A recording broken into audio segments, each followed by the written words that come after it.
on tight. This ain't no ordinary loot. UFC's the battleground where warriors collide. Die Hard MMA podcast, we won't hide. Clint's gonna dig deep, analyze each brawl from the underdogs to the champions standing tall. The fury, let your instincts rise. Feel the adrenaline rush, it's time to defy. Die Hard MMA, we're here for the thrill. Get ready for the madness. Let's make that bankroll spill.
What's going on, degenerates? Welcome back to the Undefeated post-weigh-in show. This is UFC 310, and we are taking one final look at this card with you guys. We are going to take everything that we have researched throughout the week. We're going to take our preview, our breakdowns on Monday. We are going to add that to what we've seen when these fighters step on the scale and make weight, see who faces off, who wins, who loses the mental battle, and then we double-check the numbers on the UFC stat site and see who they are lying about. Make sure we put all of that in one nice tight little package with a beautiful little Christmas bow on it, and then we give it to you guys, the bettors, the gamblers, so you can go out there and make good decisions and win some money at UFC 310. This is the Undefeated post-weigh-in show, the best damn MMA show on planet Earth. Do me a favor, hit the like button for me, and we got a lot to talk about. Let's get into it. My guy Dix Insider in the chat's already saying, talk to me about the battle weight miss. Shh, Dixon, slow down, baby. Slow down. We'll get there. We gotta take it easy. Gotta ease into it a little bit. Come on now. All right. First fight of the night. We got Breski, and he takes on Kennedy Nzechukwu. Breski came in at 134. No problems with him. He's always been a little bit of a soft body heavyweight, at least, since that picture before his UFC debut was flying around of him absolutely shredded out of his mind trying to make 185 pounds or whatever the hell he was doing. Kennedy Nzechukwu, 236 and a half. He looks very puffy. Far more filled out in this fight, though, I will say. Kennedy's coming up from 205. And I know that's been a talking point that a lot of people have touched on throughout the week. However, I think it's exceptionally important that we do go ahead and we note the physique changes, because this is a guy who is very skinny, very lanky. He's got that power gut on him at 205, but he looks like he's really starting to get adjusted to having that extra weight on his frame. And even though right now he does look a little puffy a la John Jones when he moved up, it does look like he's getting more adjusted to having this extra weight on him and this being kind of his natural walking around. Kennedy does still have a size advantage when these two face off, and he has a lot less of that power gut. Like I said, it seems like his body is a little bit more evenly distributed here. So I'm looking at this fight, and I've got a real hard time laying this kind of chalk on Kennedy Nzechukwu. I am picking him to win. I definitely do believe he's going to get his hand raised in this spot, but they're just making it really difficult to bet. Breski just doesn't have any durability whatsoever, and he also doesn't hit that hard. I've talked about the chin issues for Kennedy Nzechukwu a lot. I've told you guys about how he definitely is suspect to getting tagged, and I worry about that throughout his heavyweight career, but I don't think we're in the spot where we can take advantage of that opportunity just yet, because in this spot, Lucas Breski is more of a volume guy, and he really just has no chin of his own. You know, you go back and I rewatched some of his footage since Monday to now. I watched a lot more of the Breski tape that I didn't have time for before the Monday podcast, and he got KO'd badly against Waldo Cortez Acosta. And I mean, we're talking damn near Johnny Walker levels of like losing his ability to control his body after getting tagged and rocked and wobbled. It just completely leaves him. And Mick Parkin put him out with zero issues. Now, I know a lot of people are not super high on Mick Park. I like Mick Parkin. I do think he's actually going to be a solid prospect and someone who the UFC can bring along the right way and make something out of. So I'm not as down on him as maybe some other people are. But the Waldo Cortez Acosta fight, you shouldn't be getting knocked out by Waldo. And even before that, the Carl Williams fight. This was the one that, frankly, guys, I completely forgot. Carl Williams, the wrestler, the guy who does nothing but spam takedowns and got cut from the UFC because he's so boring, he came this close to knocking out Lucas Breski. He had him on skates like 2 different times throughout that fight where he landed big old counters and stuff like that on him. Now, I like to buck the trend.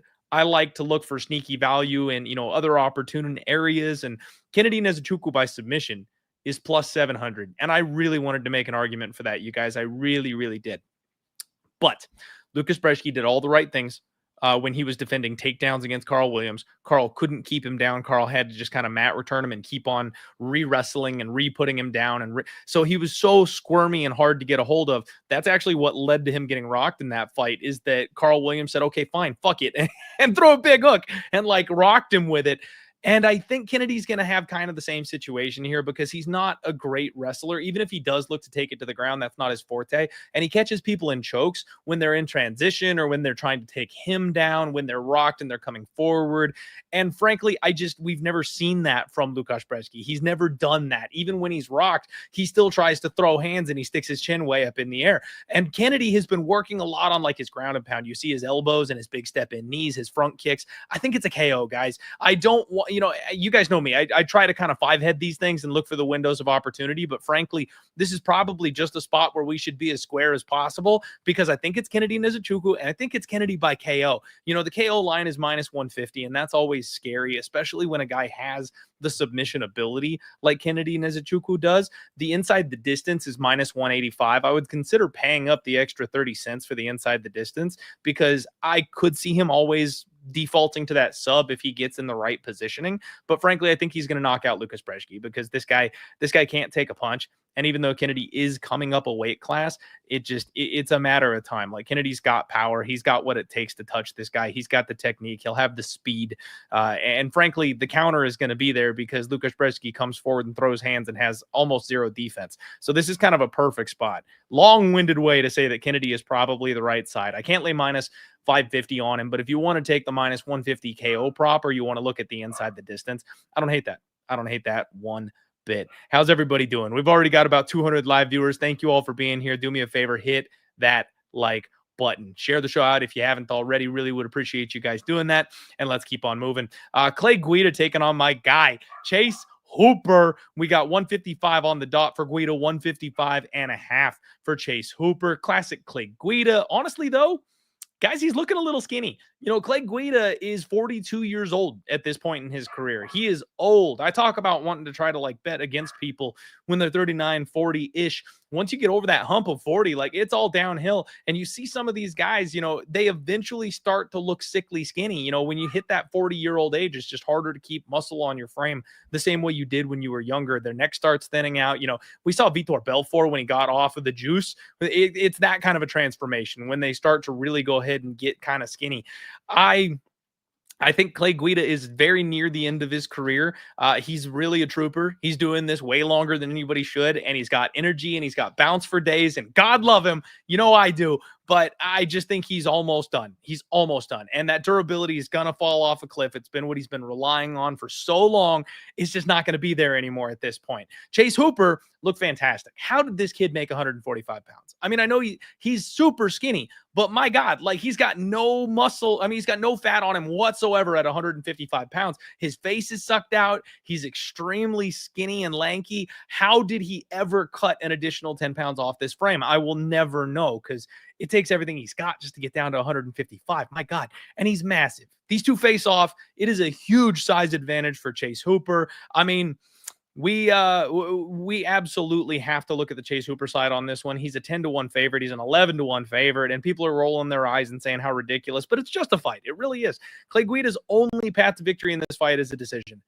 Not kidding. Like, only path to victory. He's not a knockout guy. Like, if you run face first into his punch and he swings as hard as he can, he's rocked a couple people before. But Chase Hooper's got an absolute brick for a head. You might rock him once. You're not going to KO him with that kind of power. Clay Guida's a wrestler. He's only ever been a wrestler. If you make a bad mistake and you give him your neck, maybe he can choke you out with like a bulldog choke or something like that. But he's not a submission guy either. He doesn't even know submissions outside of the guillotine. So there's just no path to victory for an ancient ass Clay Guida here. I think it's Chase Hooper inside the distance. I like that a lot in this spot, but I was thinking about it, man. We've got a grappling match that just happened, Guida versus Hooper, and Chase Hooper submitted Clay Guida about as quickly as the fight hit the ground. They spent the first round kind of dancing around each other. Chase Hooper got the back. Guida was able to defend in that circumstance, but it was all control from Chase Hooper. And then as soon as Chase decided I'm going to attack the legs, Clay Guida had zero experience defending leg locks, you guys. He's already been knee barred one time inside the UFC. And for any of you guys who have grappling experience, I know you guys probably get sick of me mentioning this. I am a BJJ blue belt. I have done some grappling. They don't really work with you on a bunch of like leg lock type stuff until you hit purple belt level or you're training, for your purple belt. So if you've not done a whole lot of grappling and you don't know how to defend those leg locks, and it seems like that's the position that we've got Clay Guida in this spot, you just don't know how to defend. You don't know the right way to turn. One time, a buddy of mine got me in a heel hook, and I got all kinds of up in myself. I was young, full of piss and vinegar, wanted to be the baddest ass guy in the entire room, and I wasn't having it. So I spun out of that heel hook so fast, you guys. He saved my leg because he had me deep in a heel hook and I had no idea what I was doing and I spun the wrong way. So I literally, like anybody else in the room, somebody who was a lower belt level, someone who didn't like me, somebody from a different gym, like they just would have let me destroy my own knee by spinning the wrong direction. But this guy was a buddy of mine and knew we were working on stuff, and he let it go immediately. And then he like paused me afterward and was like, bro, never do that ever again. Shout out Ernie. Love you, buddy. Miss you.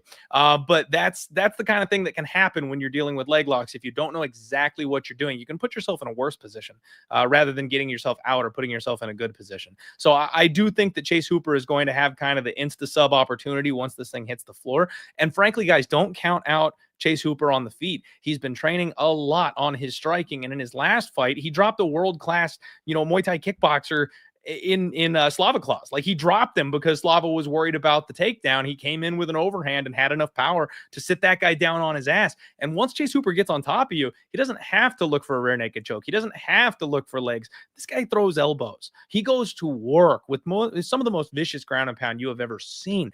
And he's so much bigger than Clay Guida. It could be like a size and weight type of thing that Guida might actually end up underneath Chase Hooper rather than getting on top of him. So yeah, guys, again, long-winded way for these first couple of fights to go ahead and say the favorites are going to be the rightful sides here. And I do think both of them probably get a finish. I'm going to say it's Chase Hooper by sub, similarly to how I said Kennedy and Nzechukwu by knockout.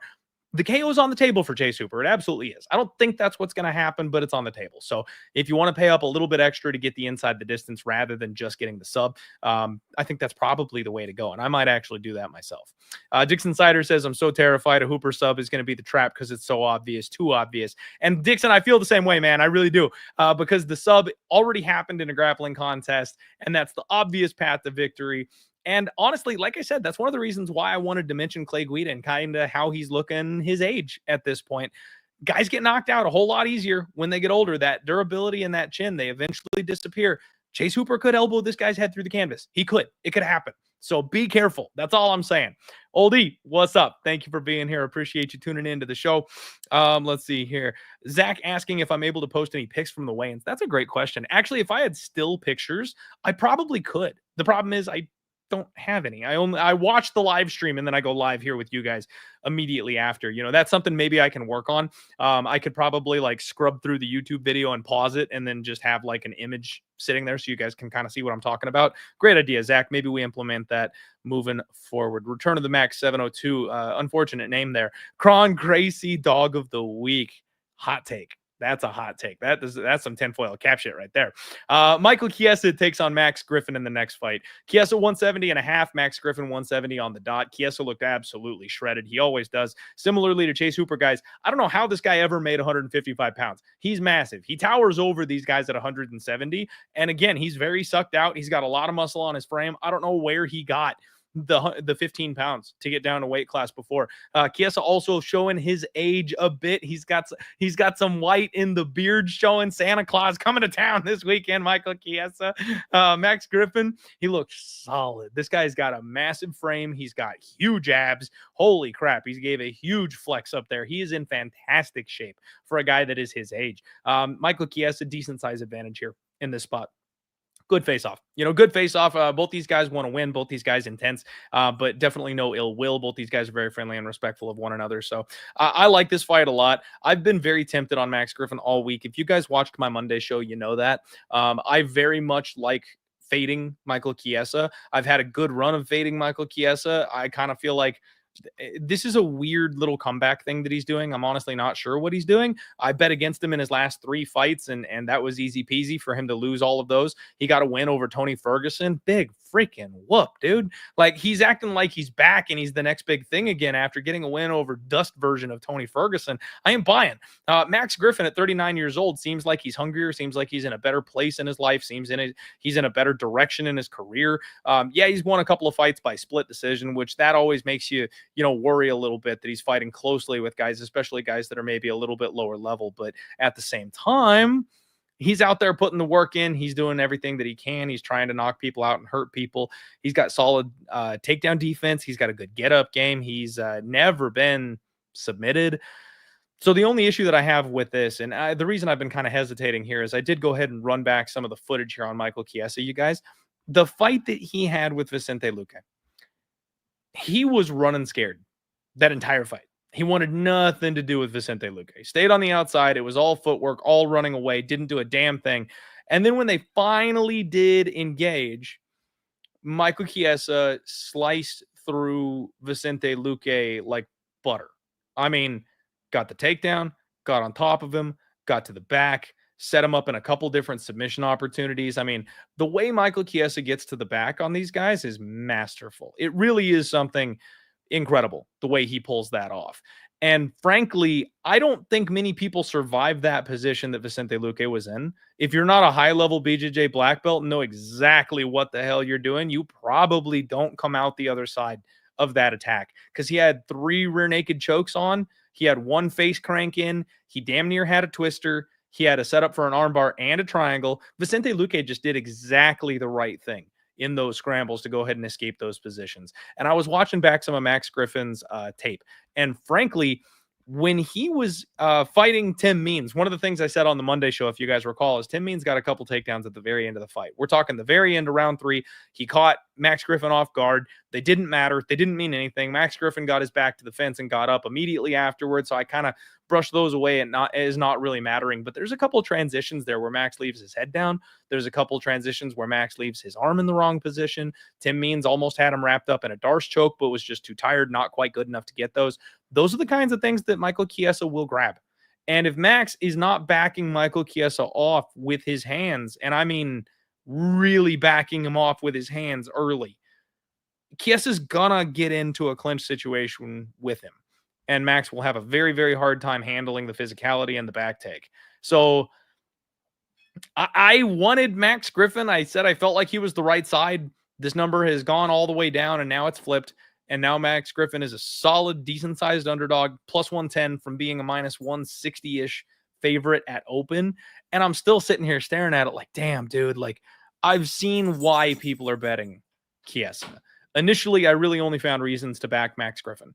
But now that I've really kind of doubled back down and done some more work, I understand what people are seeing with the Michael Kessa angle here on this spot. So I think there's a real chance Michael Chiesa is the first guy to submit Max Griffin on Saturday. If he gets those dominant positions, if he gets this fight to the ground, if he gets the back, I really think Max is going to have a hard time in those spots. But Max has been training with Fluffy Hernandez, which is about the best training partner you could ask for when it comes to grappling and scrambles. So he could be very well prepared for this fight. He's more than ready to defend those positions and be able to shuck his opponent off of him. And if that's the case, if he can keep Michael Chiesa off of his back, then I think Max probably hurts Michael Chiesa or works his way to a decision.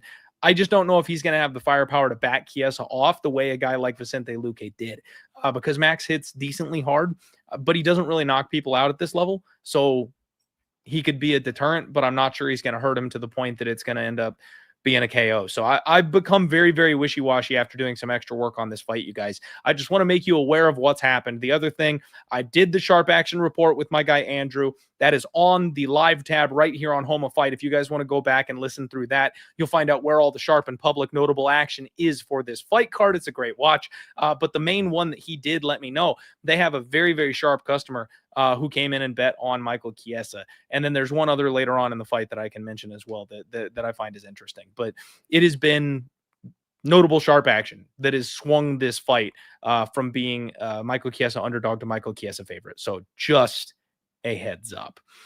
Next fight up, we have got Cody Durden. He's taking on Joshua Van. 126 pounds for both these guys. Cody Durden rocking sunglasses at the weigh-ins. You guys know that's a big no-no in my books here.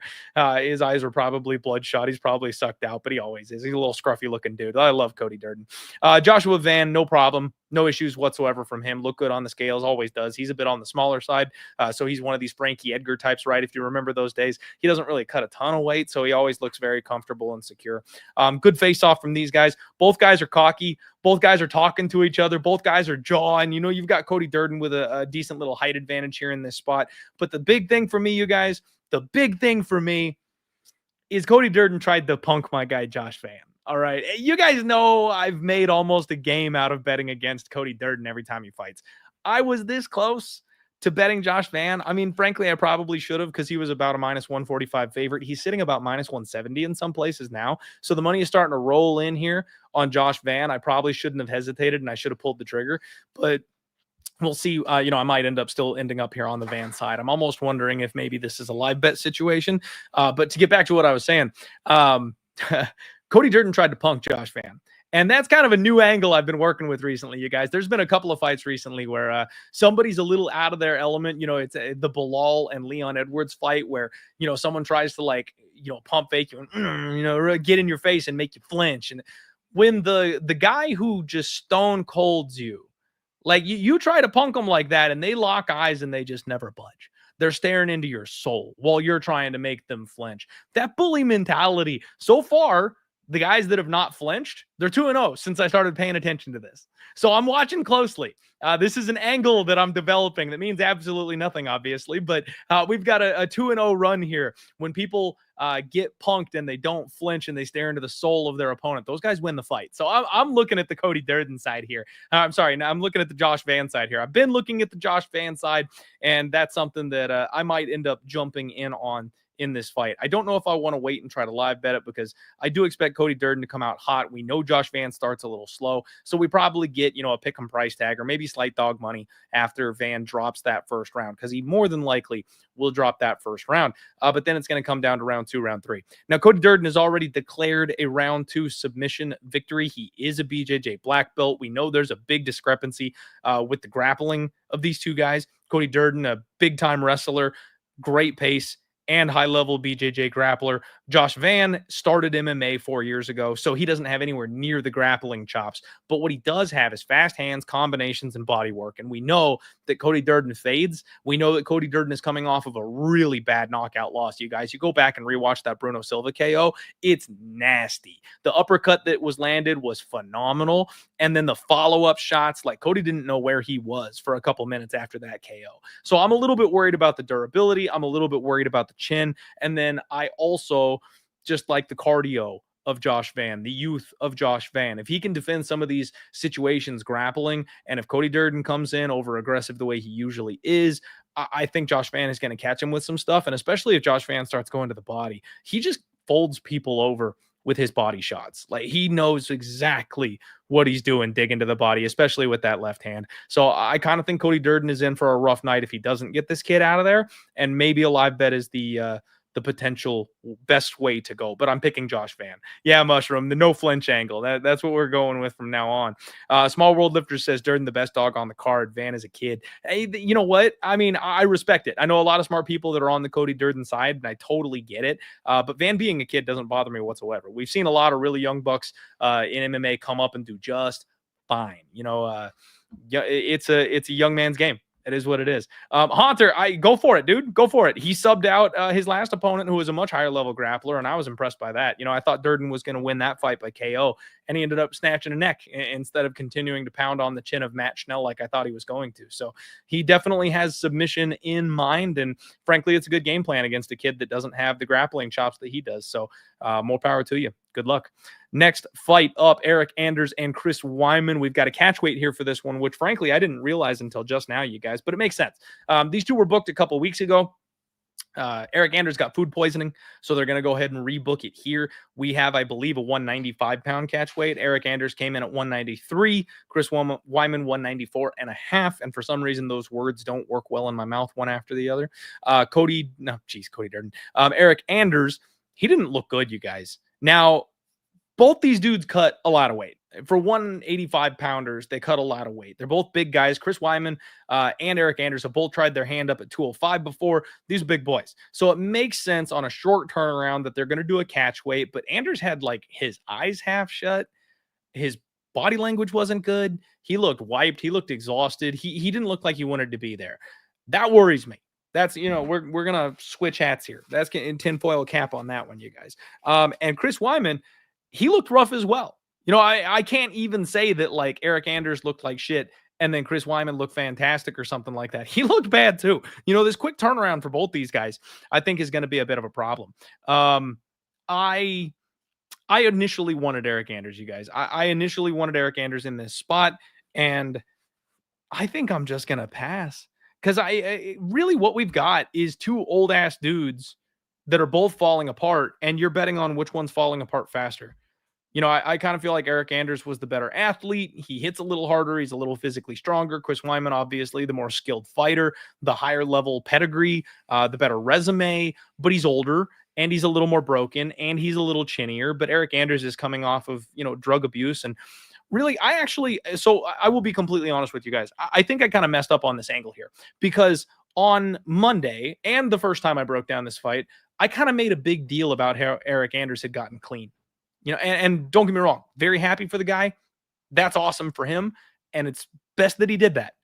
But I was like, man, we should see a better version of him coming into this fight now that he's gotten clean. And I've sat on that. And I just don't know that that's true. Now, as a guy that has only ever drank recreationally, and I tried weed twice in my life, and both times it absolutely fucked me up. That's a fun story for another day. I don't have experience with drugs and alcohol abuse and stuff like that. My vice is gambling, obviously, right? So I don't know what that looks like or what that feels like. But we've seen people who have been destroyed by drugs and alcohol, and it breaks your body down. And I don't know that just because he now at the age of 36, 37 years old has stopped that stuff, he's suddenly going to look like a new person. He's suddenly going to look like the guy that the UFC signed a couple years ago. That just may not be the case. So we're in that gif of the two trash cans that are on fire getting swept down the road from one another. And it's like a race of garbage cans. That's kind of what we're dealing with here in this fight. I don't want to bet this fight, you guys. I'm going to pick Eric Anders for the ever so slight upset. I wanted to fade Chris Weidman, but I don't need to flip a coin throwing blind darts. This is probably a fight that you can, get a whiff of the momentum live and be able to jump in on the side that probably has this slight edge once you see these two in there. And that might be the best way to go about handling it if you want to bet on it. The over makes some sense to me here, especially now that we're doing the catch weight. Both guys should be durable enough. They've both been durable throughout. Chris Weidman, part of my angle fading him is that he's chinny. But the fact that Eric Anders doesn't hit hard enough to hurt him here, and the fact that Eric Anders is durable at the catch weight, I kind of feel like these guys both probably will be able to survive. So the over 2.5, if you want to try and lay some chalk and do it that way, or play one of these guys by decision and get a plus number, I don't hate it. I don't hate the move. But at the end of the day, I've gone from wanting to bet Eric Anders and being pretty confident about it to, again, just kind of being a little sketched out and not really wanting to have any part in this fight. Raw Torque says Weidman, let's fucking go. I don't hate that. Dirty Reg says Anders should win, but pass is best. And that's kind of how I'm feeling, Dirty Reg. You and me are lining up on that one. Dixon says Weidman sub 2-3 combo, tiny sprinkles in case he quits. I don't hate that, Dixon. And that's, see, if you guys want to go ahead and like do the tiny sprinkle thing, the sub 2-3 for Weidman or the KO 2-3 for Anders, I think those are kind of the long shot sprinkles if you want to take a shot, or if you want to just take a blind shot at like the fight ends by split decision. Those numbers aren't as great, obviously, but that's a decent way to look at it if you want to have a little extra something, because this fight probably will be close. Next fight up, Brian Battle takes on Randy Brown. It's your time, Dixon. Here we go. Brian Battle, 175 pounds, you guys. He blew weight by 4 freaking pounds. And let me tell you, this kid was pale on the scale up there. I have talked since Brian Battle got to the UFC about how I do not understand what this guy's doing at 170 pounds. He has way too big of a frame to be cutting down to 170 pounds. I have no idea how he pulls it off. I don't think he'll ever get a title shot because he barely makes 171. There's no chance in hell he's making 170 on the dot. They're going to force this kid up to 185 sooner than later. This fight it was in jeopardy of being canceled because it was so bad. He looked like Skeletor up there, and I think he was pale because I could see his bones through his skin. Randy Brown, no problem. Shredded, abs for days, looking good, flexing, looking solid up there. Now, one thing that really bugged me a little bit, Brian Battle did like a slow walk thing and then got up on the scale and like patted his belly and like shrugged, and he's like making a joke out of the fact that he blew weight by 4 pounds, and poor Randy Brown is on the other end of this thing suffering his ass off. They're going to charge they're going to charge Brian Battle like 30% of his purse because he missed so badly, which that's a lot of money.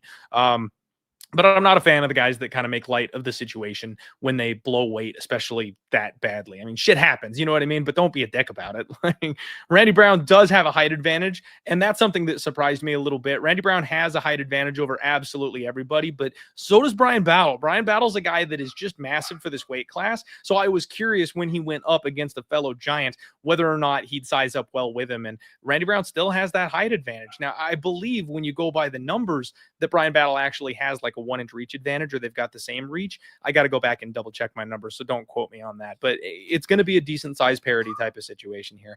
I do think that Brian Battle, with the extra weight, now that he's refilled himself, is probably going to have an advantage. He's going to have a strength advantage. We've seen people do very well with that. You know, it used to be that you could bet against guys that blew weight because there was something wrong. Now, when people blow weight, they seem to perform better because they've got that extra size on them, and it's almost something that people are doing to take advantage of the system these days. So I have always been leaning towards the Brian Battle side. I know some of the sharper guys out there have plus 200 on Randy Brown in pocket. That is down to about plus 150. I don't blame them for being on that side. I felt like this line was a little bit crazy to begin with. This is a big step up for Brian Battle, but at the end of the day, I am picking him to win. And I do think that Randy Brown is a man who can be finished. He can be taken down. He can be submitted. He can be knocked out. We've seen it all before.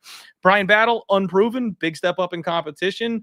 Randy Brown is fast and athletic and hard to catch. He's got a sub game of his own. I think both guys can finish this fight. I think a violence bet here makes a little bit of sense. And I definitely am still leaning towards the Battle side, even with the weight miss. And the price is becoming more and more attractive the lower it goes. So I'm just kind of sitting back, hands off. We'll see. And Dixon says, yeah, Clint, remember when Chepe missed by 3 pounds with Damon Jackson and mollywopped him? That's exactly what I was referring to, Dixon. You hit the nail on the head, my friend. That's exactly the kind of situation that we might be dealing with here. My guy, D in the house. What's up, buddy? Thanks for tuning into the show. Like to see you here. Next up, guys, Movsar Evloev, 145.5, taking on Aljamain Sterling, who also made 145.5 pounds. Movsar looked like a Jack Justin Bieber up there. I don't know what he's doing with his hair. I don't know why he decided to grow it out. I mean, if you got it, go for it, right? Like, I don't have the choice. But so if you can grow your hair out like Justin Bieber, you do it. I'm not a huge fan of the look, though. bro. Not going to lie. But he looked absolutely phenomenal, you guys. This guy has been eating all the horse meat that Shavkat is not finishing. He's got the best doctors in the business. His veins are about an inch in diameter. Like, he is shredded and he is jacked, and he's got more muscle on his frame than I've ever seen before. Dude is freaking huge. Aljamain Sterling looked solid. He looks great at 145 pounds. Let's give the guy credit where it's due. You know, he's another one that kind of killed himself going down a weight class to have that size advantage, and he looks far more comfortable up at 145 pounds. These two size up very, very well, you guys. They size up very well. It is interesting because Movsar back in the day was a 135 pounder himself, and he made the jump to 145 right at the beginning of his UFC career. But my God, Movsar's head and back are massive. You guys, this is a very simple situation here for me, okay?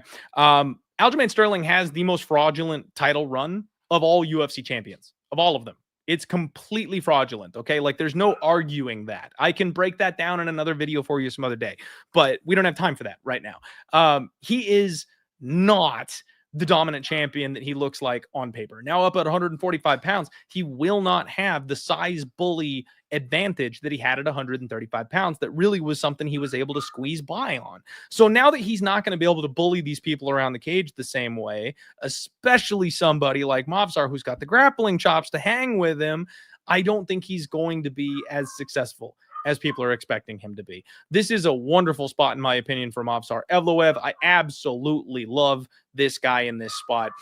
This number's been bouncing around a little bit. There's been some pushback on Aljamain Sterling today.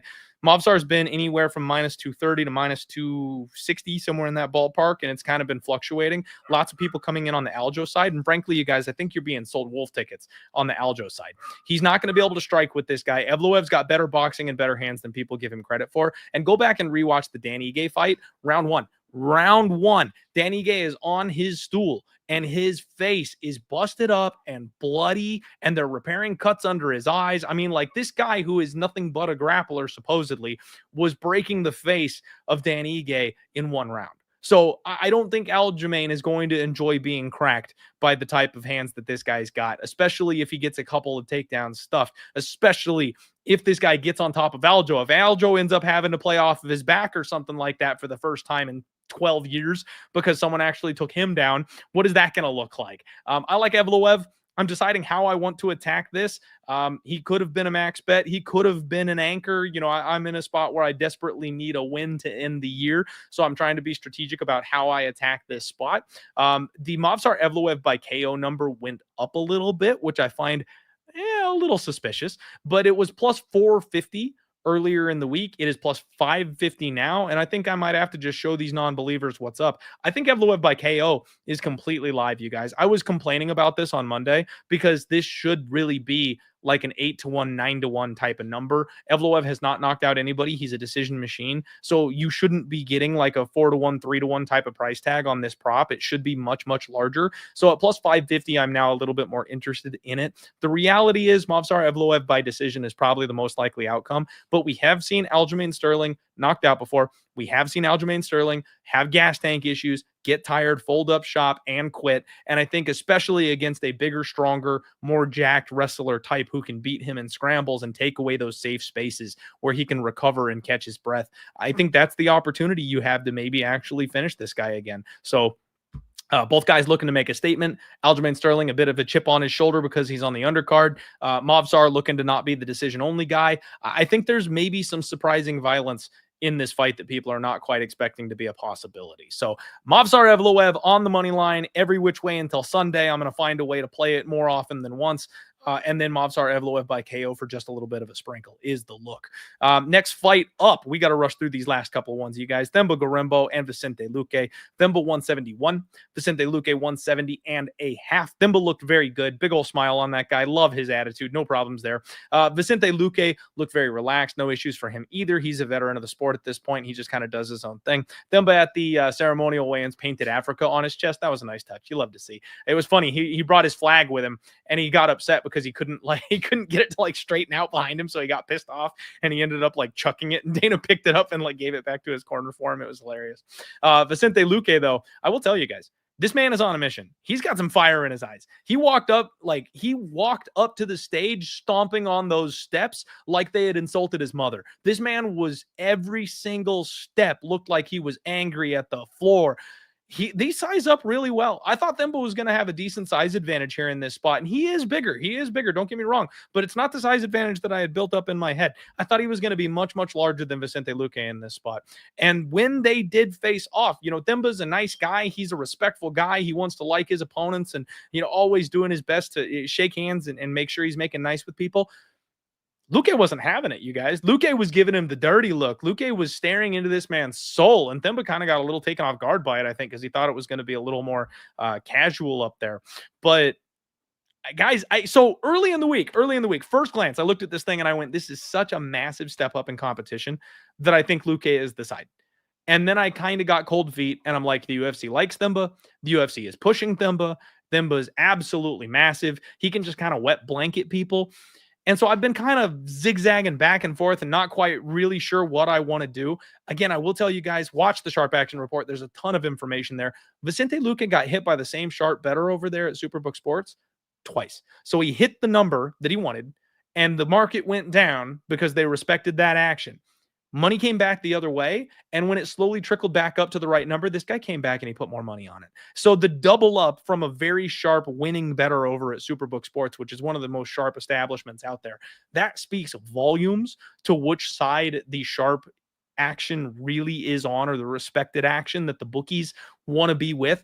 That's what that looks like. And I've gotten kind of cold feet on it back and forth. Themba doesn't have good striking.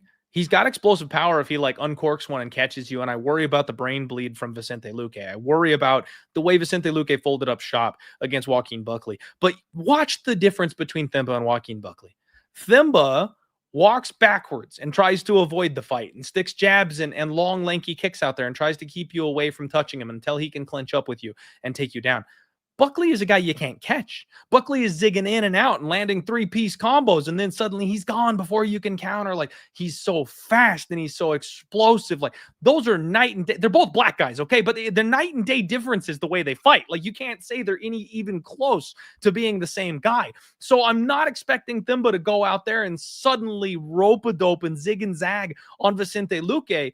If he gets him, it's going to be because he loads up on a Hail Mary. It's going to be because he catches him with a big knee while he's coming in or something like that. And if he does that and he rocks Vicente Luque and he hurts him, yeah, Vicente Luque is at the stage of his career that he might just pack up his bag and go home. He might want to remember his grandkids' names. And he might go, you know what, let's just stay laying down here. But if Themba doesn't catch that big shot, he's going to try to grapple this guy. And I don't think Vicente Luque is going to be accepting of the bottom position to the point that Themba just waltzes over him for 15 minutes. Vicente Luque by sub opened up big time off market, and it's down to plus 450 at this point. I still think there's a little meat on that bone. We have seen some of the high level guys Vicente Luque has caught. I love his front chokes, especially with a guy coming in looking for takedowns and stuff like that. That's going to be available to him. And if he wins in some kind of a scramble and Themba ends up on bottom, Themba's been submitted in the UFC already, you guys. So as much as I think this guy is a fun story and he is getting better and he does finally have resources and world-class training, this is still just a massive step up in competition, and he's a guy that's already been finished by submission twice in his professional career. Vicente Luque, a guy who knows how to submit people and has submitted high-level guys before in the past. He's got 8 wins by sub on his record. He definitely is moonlighting a little bit, but I kind of think this is dog or pass.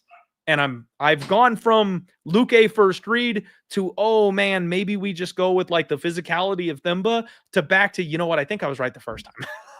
So I do apologize for yanking you guys around. If you've been following me at all this week or on social media or anything, I've made some posts about it. I'm back and forth on this one. I'm up and down. I can't quite decide what I want to do. I think I'm settling on Vicente Luque after all of it. That's the point of this show, right? We make sure we get you all the info and let you know where I land on everything by the end of the week. So we'll go ahead and say back to the old tattoo. Those of you guys who have been with me long enough, never fade, Vicente Luque. Let's go.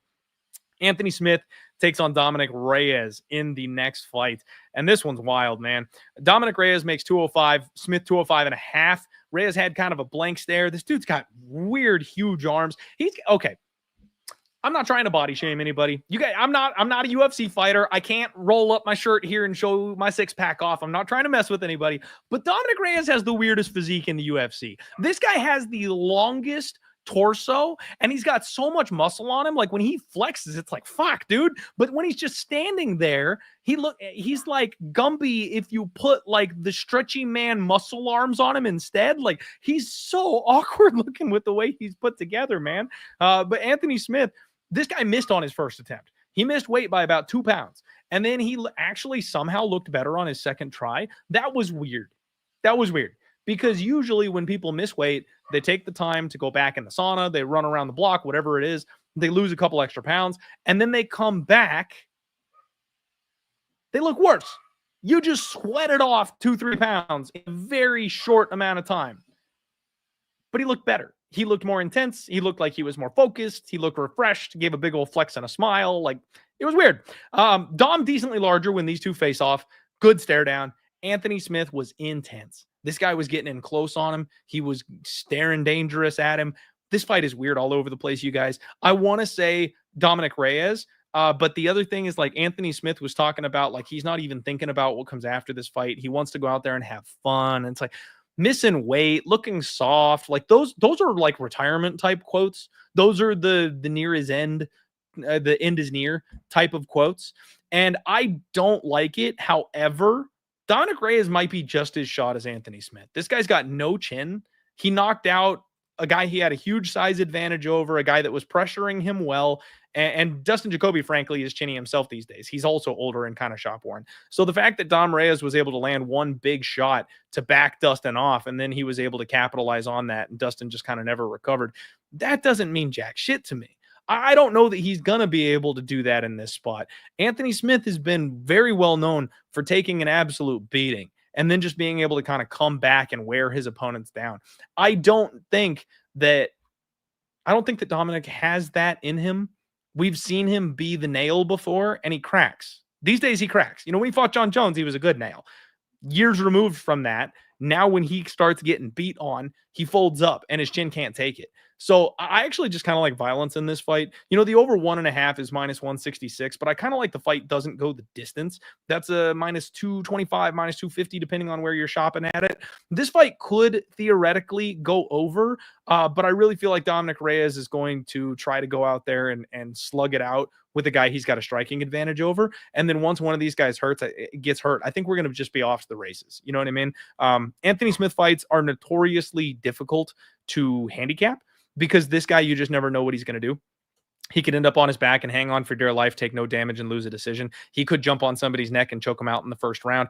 He could get cracked after winning 2 rounds and then just be out cold in the third. Like, Anthony Smith is a guy that's damn near impossible to figure out how his fights are going to take place. So it's weird. I will pick Dominic Reyes to go ahead and get the win. But don't forget, guys, Anthony Smith has pulled the upset in positions exactly like this. When you get this kind of a number on Anthony Smith, the plus 300 type numbers, when you get the over 10-1 on the Anthony Smith sub, that's when you want Anthony Smith as a dog.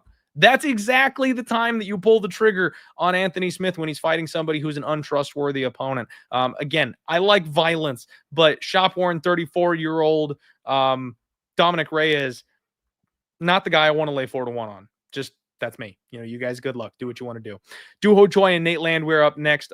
Maybe one of the best fights on the card. 146 for Duho Choi, 145.5 for Nate the Train. Both guys look good. No problems on the scale today.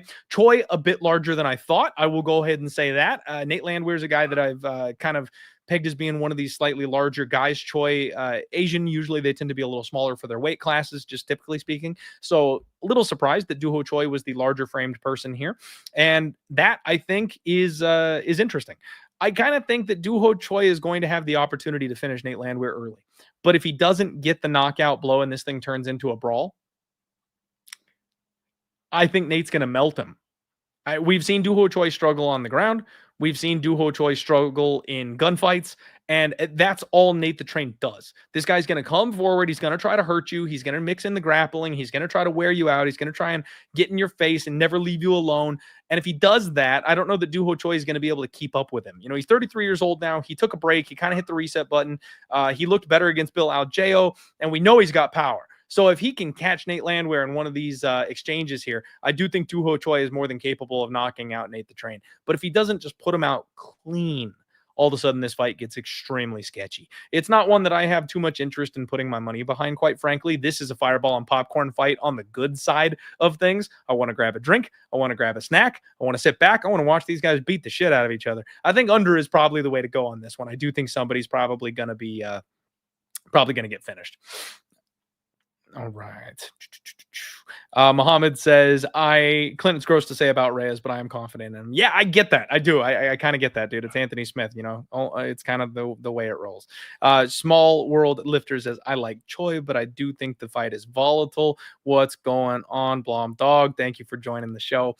All right, guys, we're getting to the good stuff here. Gracie takes on Bryce Mitchell. And if there was ever a fight to put on the tinfoil cap for, it is this one. And not even because I got a hot take or anything like that, but just because these two guys, right? You got a couple of flat earthers, you know, one guy that wants to play rubber guard and the other one that'll scream in the middle of the cage with his Bible. Like we got to wear the tinfoil cap for this one, just for respect, just for the respect. Gracie 144.5, Bryce Mitchell 146. Gracie actually looked in very good shape. He was very stoic. He gave a solid flex up there. Bryce Mitchell, blank stare up there today. No emotion from him, which was a little weird. We've seen the opposite side of Bryce Mitchell before.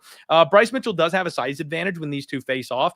Very weird face off, as you would expect with these two guys. Like, right? This couldn't be normal. There's no way this could possibly be normal.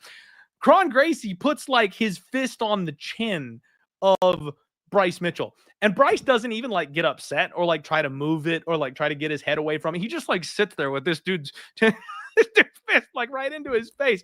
And then afterwards, Bryce does try to like show some respect and like fist bump the guy.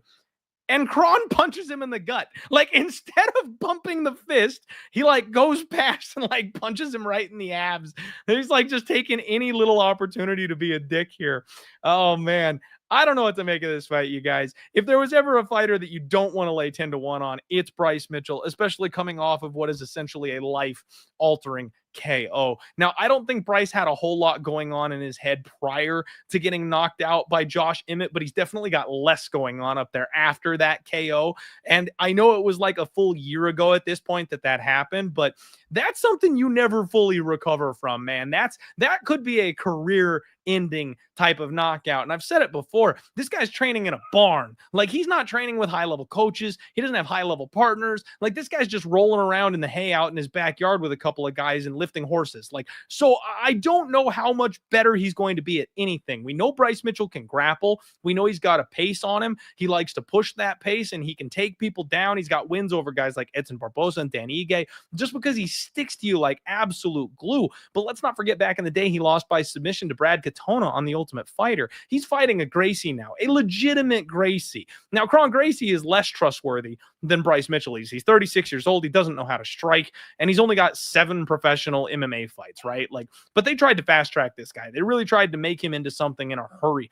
But UFC fighters at a high level figured out real quick that he can't strike. So you got guys like Charles Jourdain and Cub Swanson that were just dancing circles around him, not letting Kron catch them. That ain't the game of Bryce Mitchell. He can't play that game. He physically cannot do that. This guy is going to go forward. He's going to look for takedowns. He's going to try to put this guy on his back, and doing that against a Gracie is a bad idea. Like, Gracie is absolutely going to be throwing up triangles and arm bars, and he's going to be hunting necks, and he actually does hit decently hard. You go back at Cub Swanson and you watch that fight, even though Cub was running away from him the entire time, he was busted up. He's bleeding. His face is broken throughout the fight. Like, he ran for 3 rounds and still took damage.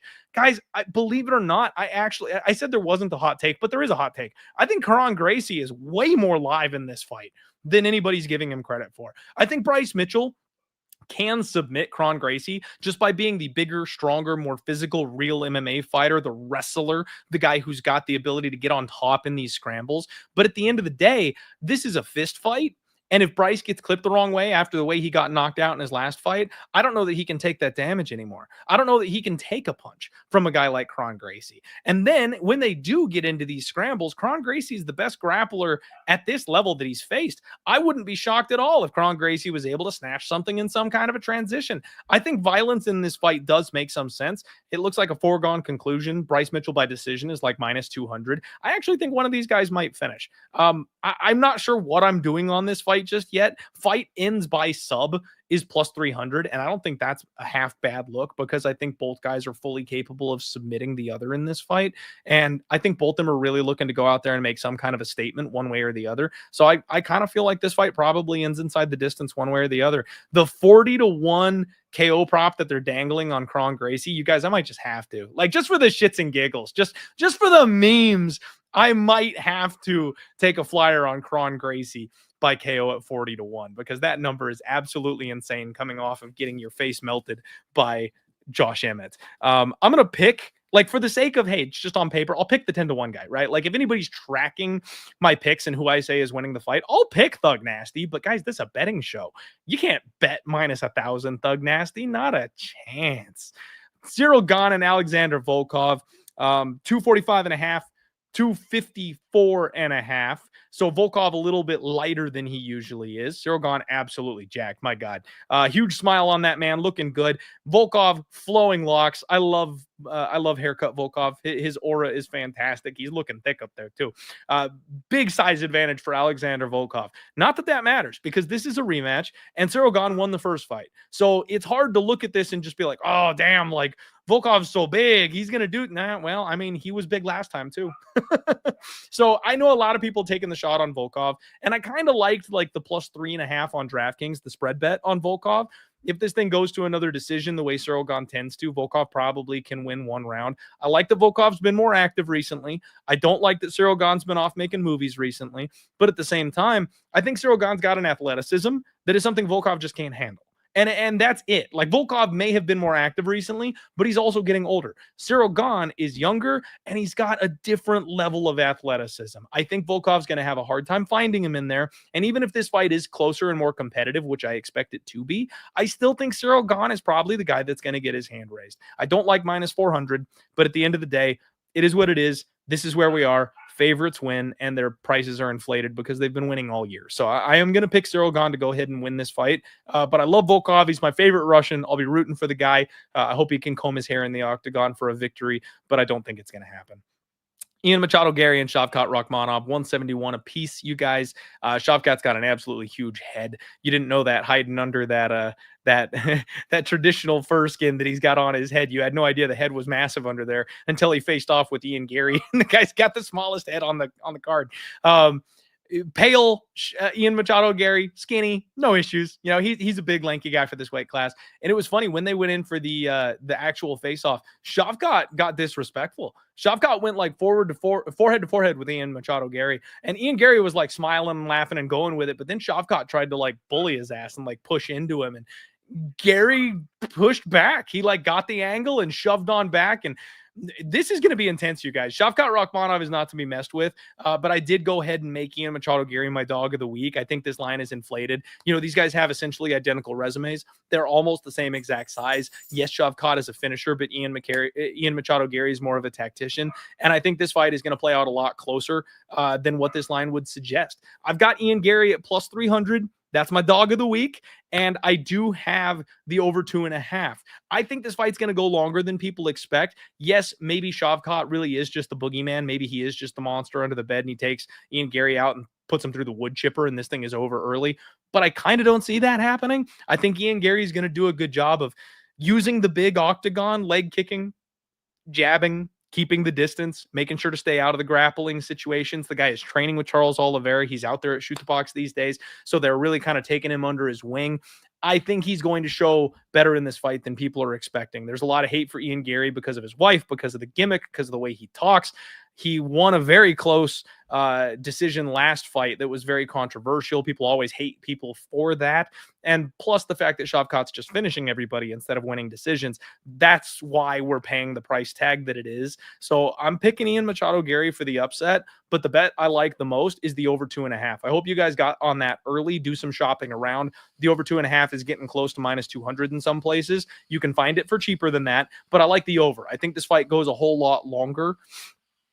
And yeah, this is a fight that I expect to be more competitive than the line suggests. So we're taking a shot on the dog. We're plugging our nose, and we're going to be cucks with Ian Garry on Saturday.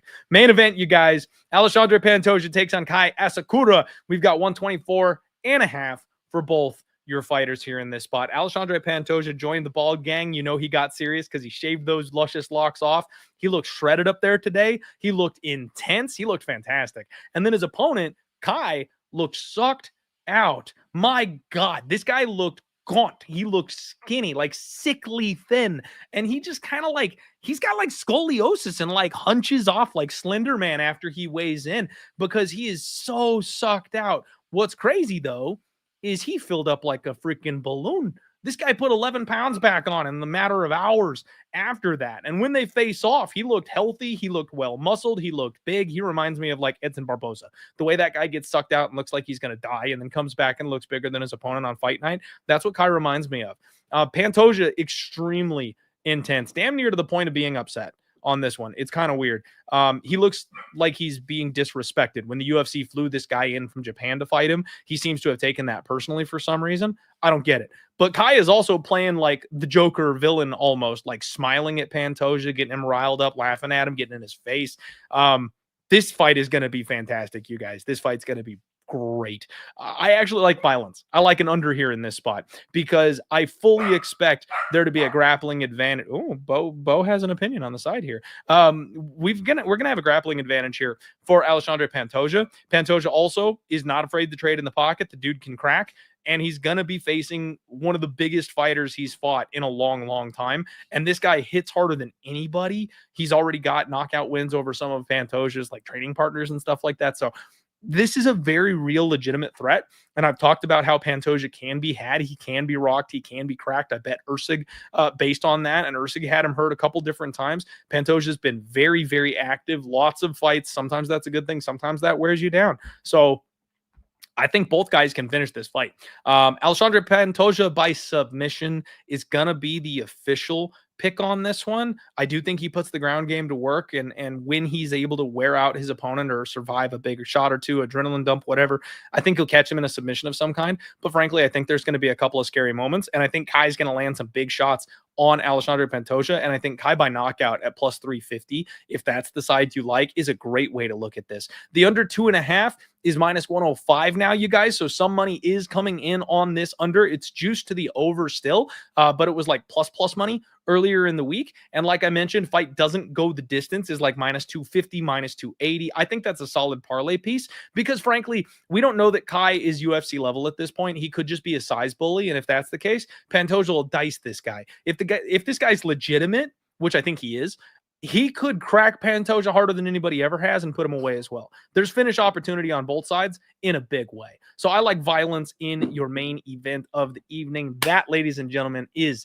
the Undefeated Post Weigh-In Show. Thank you all so much for being here with me this evening. Do me a favor, share the show. If you haven't, please like and subscribe. If you haven't, I appreciate the crap out of all of you guys. I'm going to do a little bit more legwork this evening. I will get my card together and I'll post that either tonight or first thing tomorrow morning for you guys on social media. Find me at Die Hard MMA Pod on Twitter or the Die Hard MMA Podcast on YouTube and on Instagram. Appreciate you guys so much. Let's get rich. I want to make money these last couple fights of the year, and I do think we've got a couple of really ripe spots to go ahead and make money this week. I just need to figure out the best way to go about piecing some of these puzzle spots together. And I got a couple ideas. So stay tuned. I'll get that card out for you guys sooner than later. But regardless, whether you're tailing me, whether you're fading me, whether you're just tuning in for a good time, which I appreciate all of you who do, love you guys. Let's roll. Good luck.